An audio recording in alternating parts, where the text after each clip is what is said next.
E o jornalista RMP, o Renato Maurício Prado, lá do canal RMP, que soltou o verbo, foi pra cima e falou a verdade sobre os palmeirenses, sobre os corintianos, essa união e tudo que aconteceu nesse Flamengo 3, Palmeiras 2. Vamos lá? Senta o dedo no like, se inscreve no canal, compartilha e hypa. Se tiver a opção de hypar aí, clique em hypa que vai ajudar muito, beleza? E me segue no meu Instagram, @almeidafla81, link para você me seguir no Instagram, aí embaixo na descrição do vídeo ou através do QR Code que está aí na sua tela. Vamos conferir o que aconteceu? Créditos é lá do canal RMP. Vou deixar meu like e simbora. Vamos ver o que ele falou. Vocês estão escutando?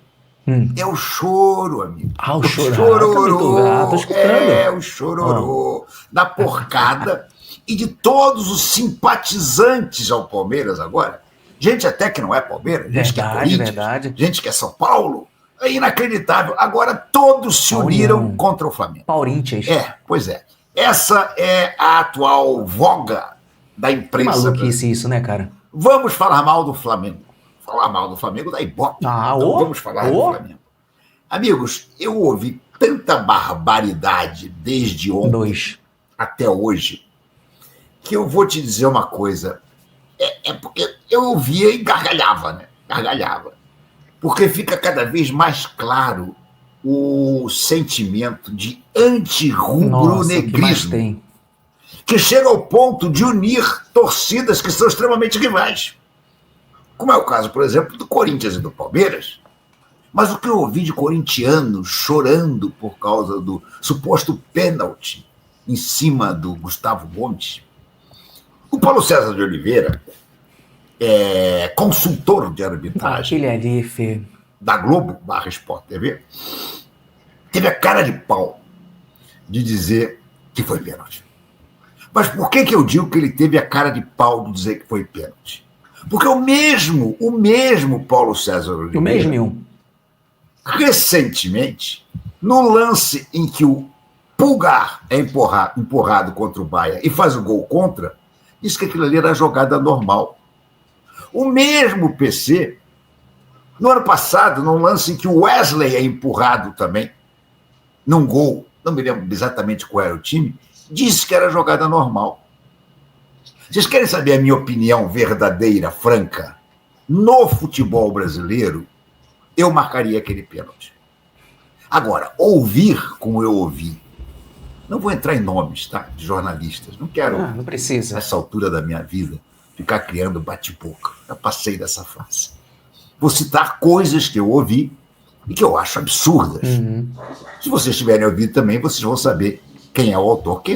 Se vocês não tiverem ouvido, basta saber que disseram. Por exemplo, disseram que o pênalti, o erro no possível pênalti do Jorginho no Gustavo Gomes, era pior do que o do Alan no Tapia no jogo São Paulo e Palmeiras. Neto falou isso. Gente, muitos outros falaram, o próprio Neto falou isso, Veloso falou isso. Olha que absurdo. Comentário. Olha o absurdo, meu irmão. Só pode vir de alguém que, no fundo, tem muita indignação. Não é indignação, a palavra correta não é essa. Tem muito ressentimento do Flamengo. É o Neto falou isso. Que torce muito. Eu trouxe aqui para vocês. Porque, gente, eu não vou nem entrar no mérito de que a falta do Alan no Tapia é muito mais evidente do que a do Jorginho empurrando o Gustavo Gomes. Mas pelas circunstâncias da partida, aquilo ali jamais poderia ser dito que a falta do Jorginho no Gustavo Gomes era pior do que a outra, por um motivo muito simples. A falta do Alan no Tapia teria significado a derrota do Palmeiras. Exatamente. Sim, porque ali, muito provavelmente, o São Paulo faria 3-0. E não havia virada para 3-0. Ali, com 3-0, ia haver até uma brochada. E o Palmeiras hoje teria simplesmente menos 3 pontos e menos uma vitória na tabela. Sabe o que isso significaria? Flamengo líder isolado e com o mesmo número de vitórias do Palmeiras.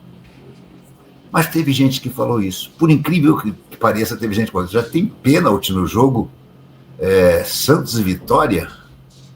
É possível pênalti pro Santos. Deixa eu ver aqui a jogada. Gente, não me parece nada. O cara chutou o chão. Pelo amor de Deus, o atacante do Santos chuta o chão. Gente, é muito claro, não tem pênalti nenhum. Mas enfim, vamos ver o que eles vão resolver. Agora, o fato é o seguinte. Deixa eu ver. Não deu pênalti, claro, tá certo. Mas enfim, é uma afirmação absurda. Até porque, vamos que o juiz tivesse dado o pênalti no Gustavo Gomes. Tinham 2 minutos de jogo. Se o Palmeiras convertesse, o Flamengo teria mais de 85 minutos para reverter o resultado.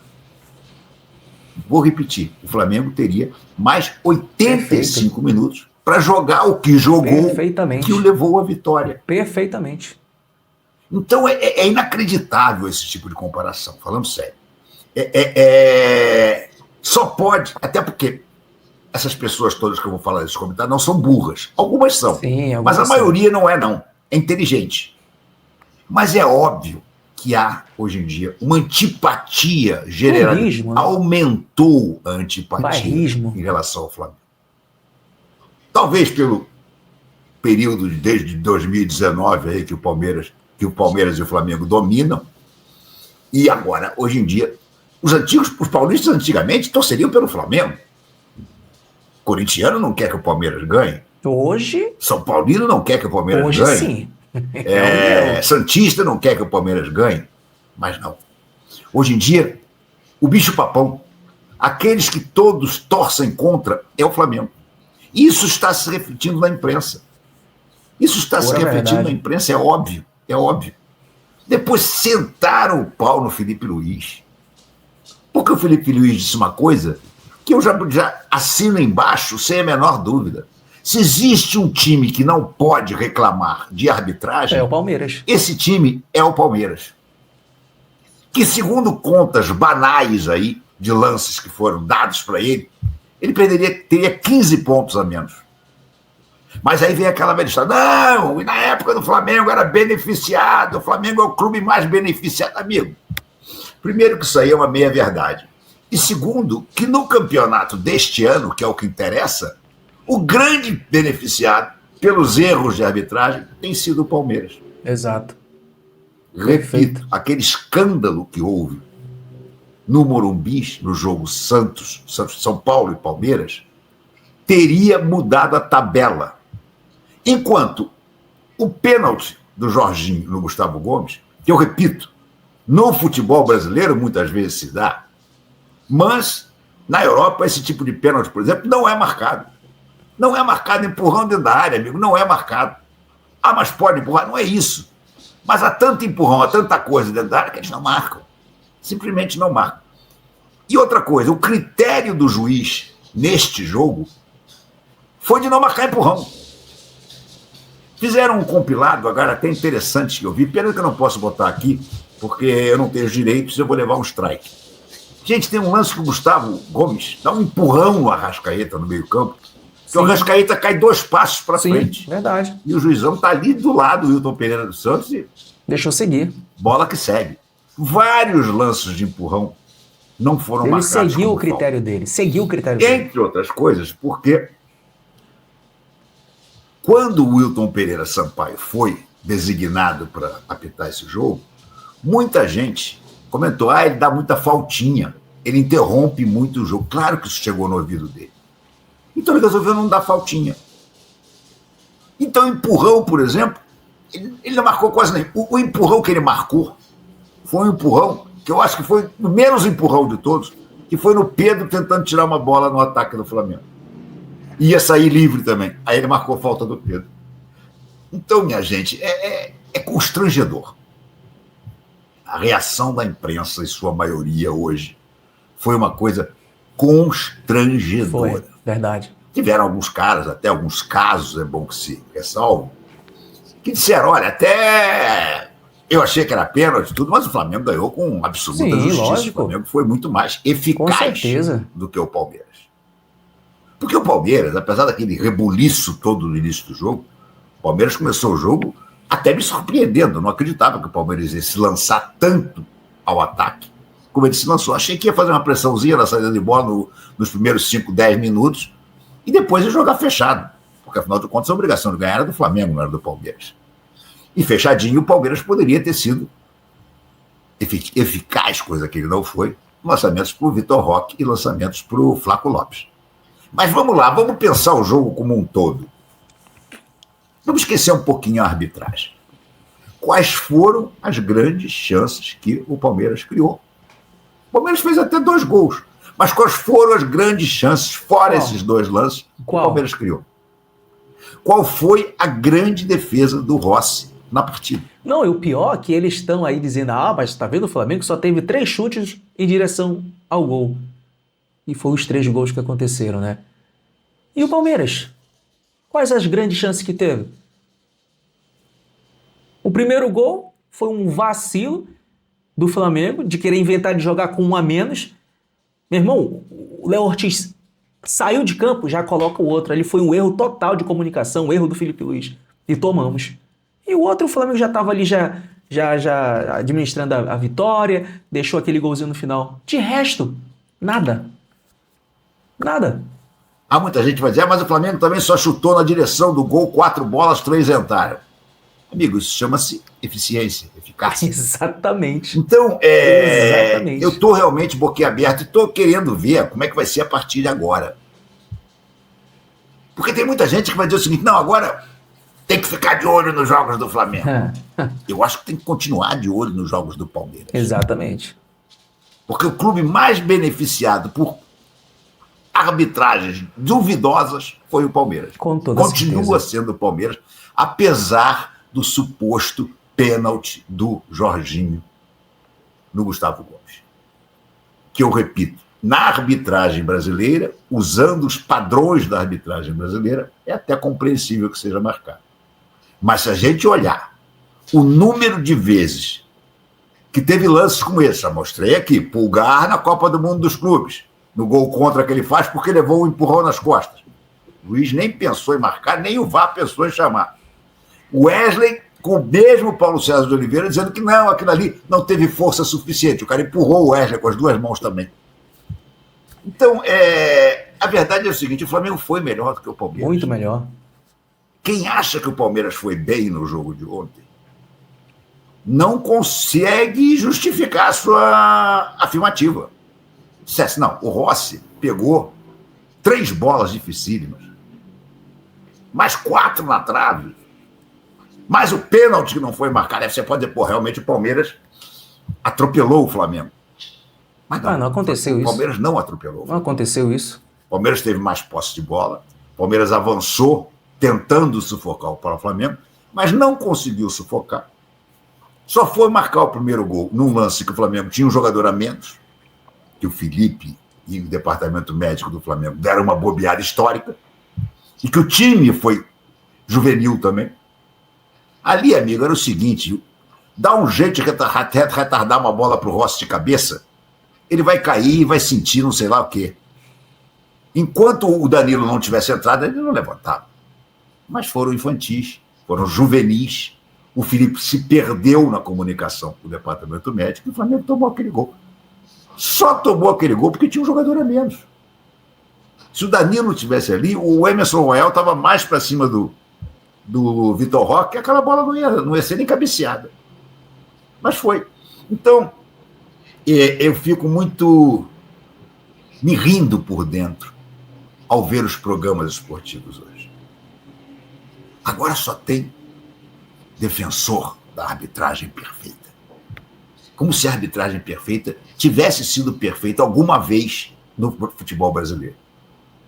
Como se campeonatos inteiros não tivessem sido decididos com grandes erros de arbitragem. Mas aí eu ouço que esse erro foi pior do que o erro do pênalti do Alan sobre o Tapia, Eu ouço que o Flamengo foi empurrado para a vitória. Aquela joguinho de palavras, sabe?